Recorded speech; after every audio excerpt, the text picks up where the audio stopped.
Challenging role तुझ्यासाठी काय आहे? नाही, मला मी प्रत्येक गोष्टीकडे चॅलेंज म्हणूनच बघतो, कारण प्रत्येक डिरेक्टर बरोबर काम करणं हे चॅलेंजिंग असतं. त्या स्क्रिप्ट बरोबर काम करणं, मला माझ्या डिरेक्टरला सॅटिस्फाईड करायचं आहे, कारण त्याने जे विजन त्याचं जे आहे त्या विजनमधून जो सिनेमा बघितलेला आहे, ते जे कॅरेक्टर कागदावर लिहिलेले त्याला जिवंत करणं आणि ते अशा पद्धतीने जिवंत करणं की नंतर ते असं वाटणं की नाही, हेच पात्र फक्त साकारू शकतो, इथपर्यंत ते घेऊन जाणं याचा माझा प्रयत्न असतो की ते किती खरं करू शकेल मी.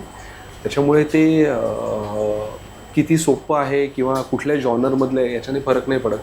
तुम्ही काही असलं तरी मेहनत तेवढीच लागते तुम्हाला, म्हणजे त्याच पद्धतीची. त्याच्यामुळे चॅलेंजिंग तर सगळ्या पद्धतीच्या भूमिका आहेत. चॅलेंज काम करण्याचं मला असं वाटतं की तुम्हाला सगळ्यांना एका पेजवर येणं, डिरेक्टरला काय म्हणायचं ते मला सांगता येतंय का, कारण मी माझ्या पद्धतीने काम करायला लागलो तर मी सगळ्या सिनेमांमध्ये सारखं काम करेन. जर मी डिरेक्टरच्या पॉईंट ऑफ व्ह्यूने काम करतो तर त्या डिरेक्टरच्या पॉईंट ऑफ व्ह्यूनुसार माझं कामही बदलत जाईल. तर त्याला सरेंडर होऊन त्याचं विजन समजून आम्ही दोघांनी एका पेजवर येऊ, आपण काय देऊ शकतो या स्क्रिप्टला आणि या सिनेमाला, तो प्रयत्न असतो.